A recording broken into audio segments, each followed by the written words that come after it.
세상에는 많은 감정이 있습니다. 기쁨, 슬픔, 놀라움, 사랑, 그리고 미움. 그 중에서도 미움은 가장 무겁고도 날카로운 감정입니다. 한번 마음에 뿌리 내리면 쉽게 사라지지 않습니다. 부처님께서는 말씀하셨습니다. 미움을 미움으로 갚으면 미움은 절대 사라지지 않는다. 오직 사랑으로만 그 미움을 없앨 수 있다. 이것이 영원한 진리이다. 법구경의 이 말씀은 시대를 넘어 오늘날까지도 깊은 울림을 줍니다. 이 진리를 오늘 함께 천천히 들여다보고자 합니다. 어떤 사람은 말합니다. 저는 화를 낼 줄 모르는 사람이에요. 하지만 정말 그럴까요? 조금 더 깊이 들여다보면 우리 마음 어딘가에는 억눌린 분노, 말하지 못한 서운함, 그리고 쌓인 미움이 조용히 자리 잡고 있진 않을까요? 어느 날 제자가 스승에게 물었습니다. 스승님, 저를 괴롭힌 사람을 용서해야 한다는 건 알겠습니다. 그런데 마음이 따라주지 않습니다. 생각만 해도 가슴이 답답하고 억울하고 분합니다. 이 미움을 어떻게 다스려야 할지 모르겠습니다. 스승은 말없이 미소를 지으며 작은 찻잔에 차를 따랐습니다. 그리고 천천히 입을 열었습니다. 그 사람이 너를 괴롭힌 것은 너의 탓이 아니다. 하지만 그 사람에 대한 미움을 계속 품고 살아가는 건 이제 너의 선택이란다. 제자는 고개를 숙였습니다. 하지만 억울한데 어떻게 용서하라는 말입니까? 스승은 부드럽게 대답했습니다. 그 마음을 다 알지. 나도 젊은 시절엔 그런 마음을 안고 살았단다. 하지만 어느 날 부처님의 말씀을 듣고 깨달았지. 그 미움은 결국 나를 갉아먹는 독이더라. 그 사람이 나에게 던진 불씨를 내가 꼭 끌어안고 있었던 것이지. 부처님은 우리에게 증오의 사슬을 끊으라고 말씀하셨습니다. 그 사슬은 보이지 않지만 우리 마음을 무겁게 얽매고 삶을 고통으로 물들입니다. 누군가에게 미움을 품는 순간 우리는 그 사람의 감정에 끌려다니게 됩니다. 자꾸만 그 사람을 떠올리고 속이 뒤집히고 나도 모르게 그 감정에 사로잡혀 시간을 흘려보내죠. 그 순간을 생각해 보세요.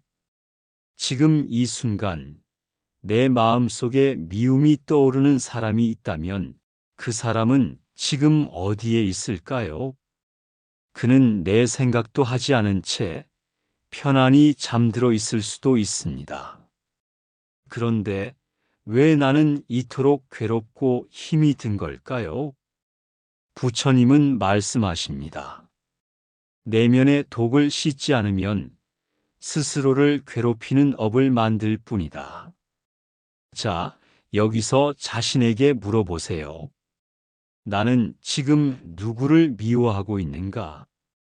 그 미움은 나를 어떻게 변화시켰는가? 나는 그 미움 때문에 더 나은 삶을 살고 있는가? 아니면 더 지친 삶을 살고 있는가? 우리가 미움을 품는 이유는 다양합니다. 상처받은 마음 때문일 수도 있고 정의감 때문일 수도 있습니다. 하지만 그 미움은 진짜 정의를 실현해 주지 않습니다. 오히려 나의 정신을 흐리고 주변과의 관계를 왜곡시키죠. 이쯤에서 우리는 다시 한번 부처님의 가르침을 떠올려야 합니다. 모든 존재는 인연으로 연결되어 있다. 그렇다면 나에게 상처를 준 그 사람도 어떤 인연으로 내 삶에 나타난 것일까요? 혹시 그 사람을 통해 내가 배워야 할 것이 있었던 건 아닐까요? 내 안의 분노, 집착, 이기심을 알아차리게 해주는 거울 같은 존재였을지도 모릅니다. 우리는 흔히 말합니다. 나는 이제 그 사람을 잊었어. 하지만 정말 마음이 비워졌는지 아니면 억지로 뚜껑을 덮어둔 건 아닌지 되물어야 합니다. 부처님은 깨달음을 말하기 전에 알아차림을 먼저 가르치셨습니다. 알아차림은 내 마음의 실체를 있는 그대로 바라보는 것입니다. 미움을 숨기지 않고 억누르지 않고 그대로 바라보는 것. 그것이 치유의 시작입니다. 이제 이렇게 자신에게 물어봅시다. 마이너스 나는 그 사람을 정말 놓았는가? 마이너스 아니면 마음 어딘가에 아직 칼날을 쥐고 있는가? 스스로에게 정직해야 합니다. 정직한 마음에서 진짜 자비가 시작되기 때문입니다. 그 자비는 자신을 향한 것이고 동시에 남을 향한 것이기도 합니다. 또한 부처님은 이렇게 말씀하셨습니다. 적에게 복수하는 것보다 마음의 평정을 지키는 것이 더 큰 승리이다. 우리는 인생에서 때로는 이기기도 하고 지기도 합니다. 그러나 미움에 휘둘리지 않고 내 마음을 평온하게 지켜내는 것. 그것이 진정한 승리이며 그것이 곧 해탈의 시작입니다. 잠시 눈을 감고 지금 마음에 떠오르는 사람의 얼굴을 떠올려 봅니다. 그 사람이 나를 아프게 했지만 나는 이제 그 아픔을 덜어내고 내 안에 더 넓은 평화를 자리 잡게 하기로 결심할 수 있습니다. 그것이 오늘 이 말씀이 우리에게 건네는 지혜입니다. 이제 우리는 미움이라는 감정을 조금 더 깊이 들여다볼 필요가 있습니다. 어떤 미움은 아주 오랜 시간에 걸쳐 쌓입니다. 부모와 자식 간의 미움, 형제 자매 간의 오해, 오래된 친구 사이에 생긴 틈. 처음엔 아주 사소한 일이었습니다. 작은 말 한마디, 서운함 하나, 지나친 기대 하나가 오랜 시간 서로를 멀어지게 하고 결국엔 마음의 벽이 되었습니다. 그리고 그렇게 쌓인 감정은 종종 한 사람이 죽고 나서야 비로소 정리됩니다. 그때서야 우리는 말합니다. 그땐 왜 그렇게 미워했을까? 이해할 수도 있었는데, 한마디 사과만 받았어도 다 풀렸을 텐데, 우리는 왜 그렇게 미움을 오래 끌어안고 사는 걸까요? 그건 아마도 마음속 깊은 곳에서 그 관계가 여전히 소중하기 때문일지도 모릅니다. 완전히 무관심하다면 미워할 이유도 없습니다. 우리는 관심이 있으니까, 기대가 있었으니까, 실망도 크고 상처도 깊은 것입니다. 부처님은 관계의 고통을 깊이 이해하셨습니다. 그래서 늘 자비와 이해, 연민을 강조하셨습니다. 그리고 무엇보다 내 마음부터 다스릴 것을 가르치셨습니다. 남이 나를 해치더라도 나는 그 사람을 해치지 않겠다. 그것이 내가 지닌 불성의 길이다. 이 가르침은 우리에게 큰 도전이 됩니다. 하지만 동시에 가장 깊은 평화로 나아가는 길입니다. 그러니 다시 묻습니다. 나는 지금 누구와의 관계에서 평화를 잃고 있는가? 그 미움은 진짜 그 사람 때문인가? 아니면 내 기대 때문이었나? 이 질문들 속에서 우리는 스스로를 조금씩 풀어낼 수 있습니다. 어느 유명한 고승이 이런 말씀을 하셨습니다. 미움은 촛불과 같다. 내 손에 쥐고 있으면 남을 태우기도 전에 나부터 먼저 데인다. 우리는 종종 이 촛불을 손에 꼭 쥐고 살아갑니다. 언젠간 이 불로 그 사람을 태워버리리라는 마음으로요. 하지만 결국은 내 손만 타들어가고 마음만 검게 그을립니다. 이제는 그 촛불을 내려놓을 시간입니다. 당신의 손은 이제 쉴 자격이 있습니다. 당신의 마음은 이제 따뜻해질 준비가 되었습니다. 그리고 그 따뜻함은 다시 누군가의 차가운 마음을 녹일 수 있을 것입니다. 당신의 내면에 있는 자비는 생각보다 훨씬 넓고 깊습니다. 한 번도 꺼내 쓰지 않았다고 해서 없어진 것이 아닙니다. 그 자비는 지금도 조용히 당신 안에 숨 쉬고 있습니다. 부처님은 늘 우리에게 말없이 미소를 지으셨습니다. 그 미소는 이렇게 속삭입니다. 너는 괜찮다.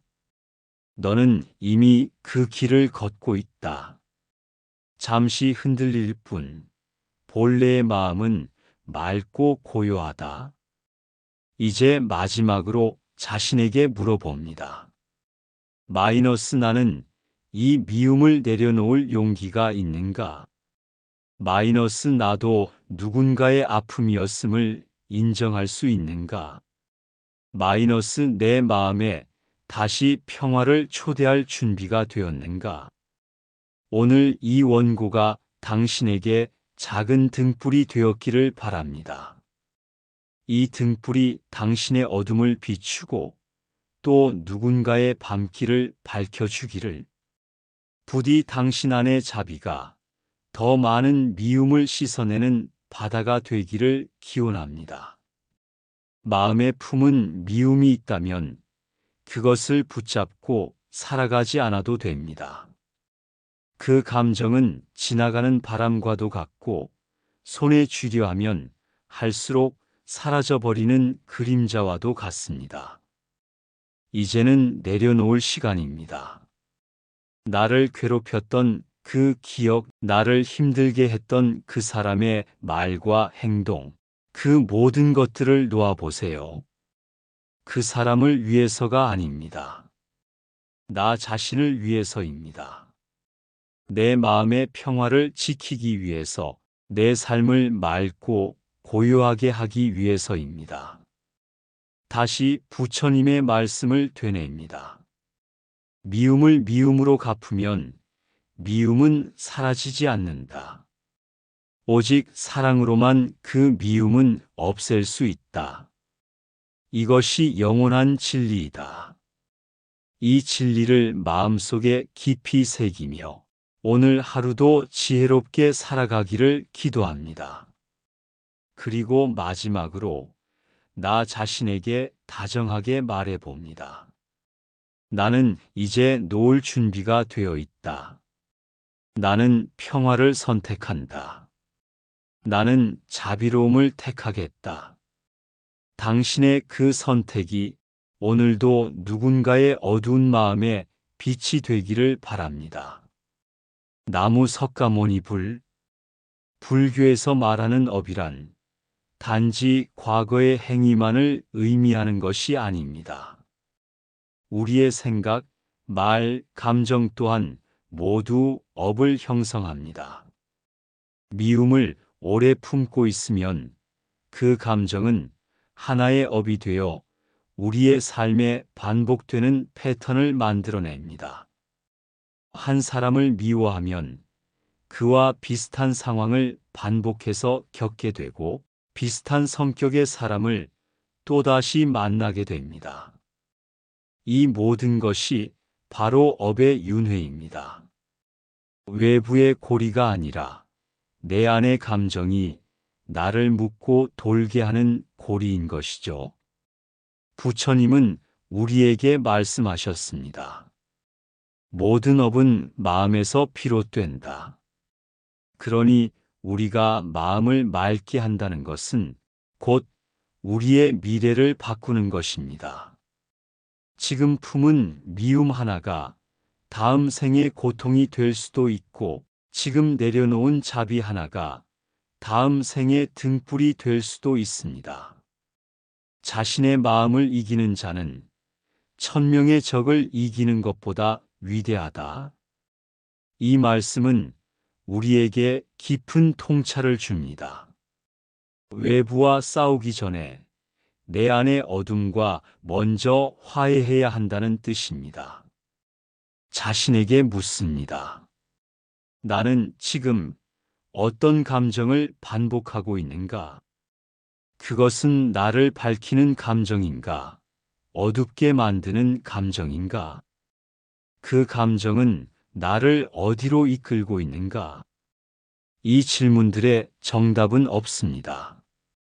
하지만 그 물음이 나를 지켜보고 나의 마음을 돌아보게 만드는 순간, 이미 우리는 부처님의 가르침 속으로 한 발 더 들어가 있는 것입니다. 용서란 누군가를 위해 베푸는 선행이 아닙니다. 진정한 용서는 나 자신을 해방시키는 첫걸음입니다. 우리는 자주 말합니다. 나는 그 사람을 절대 용서하지 않을 거야. 하지만 곰곰이 생각해 보면 그 말은 사실. 나는 그 고통을 계속해서 품고 살겠다 는 뜻이기도 합니다. 부처님은 말씀하셨습니다. 자신의 마음을 묶는 자는 스스로 지은 감옥에 사는 것이다. 우리는 종종 보이지 않는 감옥에 자신을 가둡니다. 그 감옥의 벽은 분노로, 천장은 집착으로, 바닥은 두려움으로 만들어집니다. 이 감옥을 깨고 나오는 방법은 단 하나, 마음을 놓는 것, 그것뿐입니다. 지금 이 순간 마음에 떠오르는 그 얼굴을 다시 떠올려 보세요. 그 사람의 말, 표정, 행동. 하지만 이번엔 다르게 바라봅니다. 그 사람이 가진 아픔, 그가 왜 그렇게 행동할 수밖에 없었는지를 상상해 봅니다. 그도 누군가의 자식이었고 누군가의 아픔을 안고 살아가는 존재였을 것입니다. 그렇게 보면 그를 미워할 이유보다는 이해할 여지가 더 커지게 됩니다. 그 이해가 바로 치유의 시작입니다. 그 치유는 다른 사람이 해줄 수 없습니다. 오직 나만이 나의 마음을 돌볼 수 있습니다. 그리고 그 치유가 시작될 때 우리는 진정한 자유를 느끼게 됩니다. 더 이상 그 사람에게 끌려가지 않고 그 기억에 흔들리지 않으며 나답게 살아갈 수 있는 힘을 되찾게 됩니다. 이제 우리는 이 모든 가르침을 어떻게 일상에 적용할 수 있을까요? 첫째, 하루에 한 번 마음을 살펴보는 시간을 가져보세요. 아침 명상, 저녁 반성, 혹은 단 5분의 호흡이라도 좋습니다. 그 순간 마음에 걸리는 사람이나 상황이 있다면 그 감정을 억누르지 말고 바라봅니다. 그리고 자신에게 묻습니다. 이 감정은 나를 어디로 데려가고 있는가? 나는 지금 사랑을 선택할 수 있는가? 둘째, 말과 행동에 자비를 담는 연습을 해보세요. 친절한 말 한마디, 이해의 눈빛, 무심한 듯한 배려. 이런 작은 행동이 결국 큰 미움을 막아줍니다. 부처님은 말씀하셨습니다. 적은 선행이라도 반복하면 그 결과는 반드시 커진다. 셋째, 용서가 어려울 때는 나 자신을 위한 선택임을 기억하세요. 상대방을 위해 용서하는 것이 아니라 내 마음의 평화를 위해서 그 짐을 내려놓는 것입니다. 마지막으로 계속해서 배우고 실천하는 것입니다. 불교의 가르침은 단번에 깨닫는 것이 아니라 매일매일 조금씩 다듬어가는 수행입니다. 때로는 실패할 수 있고 미움이 다시 올라올 수도 있습니다. 그러나 그 순간마다 다시 자비의 길을 선택하는 것, 그것이 우리가 걸어야 할 삶의 길입니다. 이 모든 말씀을 마음에 새기고 오늘 하루도 부처님의 지혜 안에서 살아가기를 바랍니다. 부처님의 자비는 조건이 없습니다. 그 자비는 잘못한 자에게도, 상처 준 자에게도, 심지어 자신을 해친 자에게도 흐릅니다. 그 이유는 단 하나, 그들도 고통 속에 있기 때문입니다. 우리는 흔히 나만 아프다고 생각합니다. 하지만 부처님은 우리가 미워하는 그 사람도 고통 중에 있음을 깨우쳐 주셨습니다.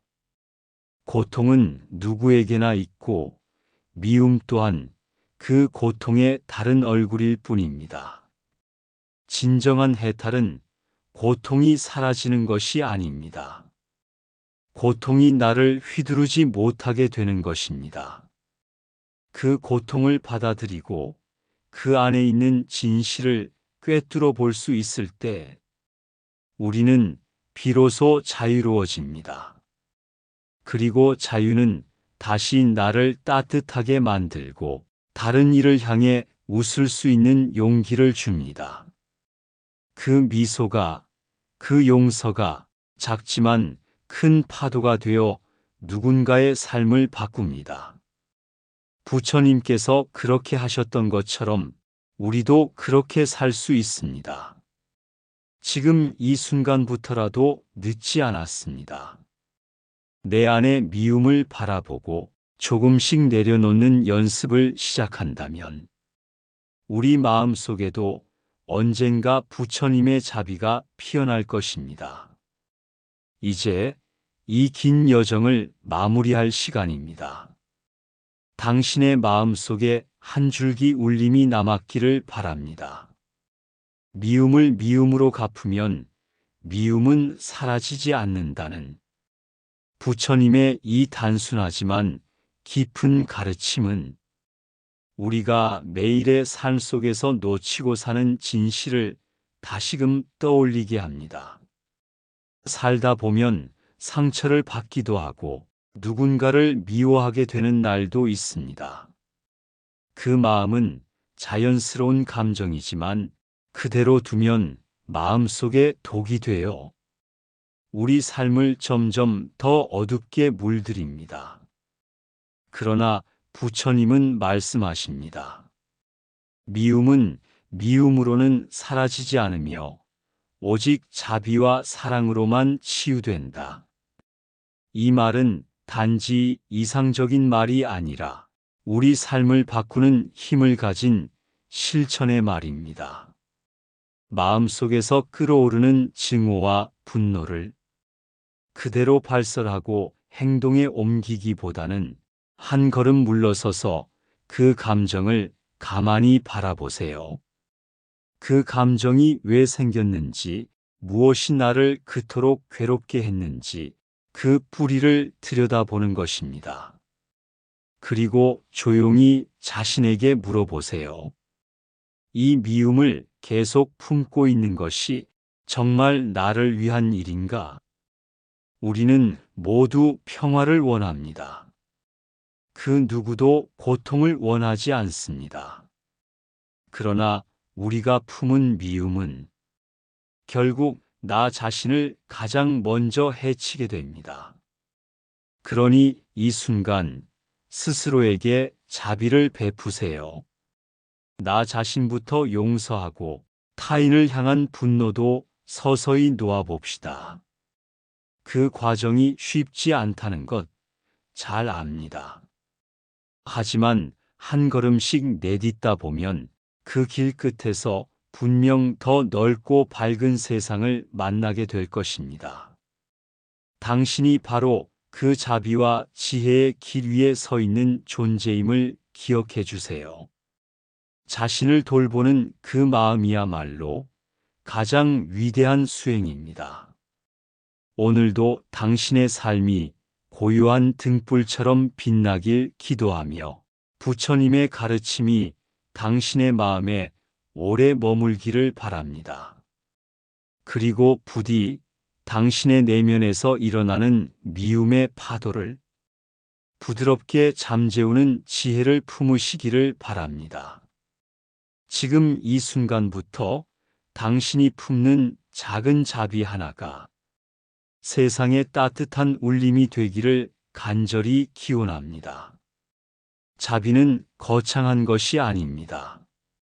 때로는 침묵으로, 때로는 다정한 말 한마디로 우리의 일상 속에서 조용히 피어나는 것이 자비입니다. 누군가에게 마음을 열고 그를 있는 그대로 받아들이는 태도, 그것이 바로 우리가 실천할 수 있는 첫 번째 발걸음입니다. 오늘 이 법문이 당신의 하루에 작은 빛이 되어 주었기를 진심으로 바랍니다. 부디 마음속의 미움이 조용히 가라앉고 그 자리에 따뜻한 이해와 평화가 머물기를 소망합니다.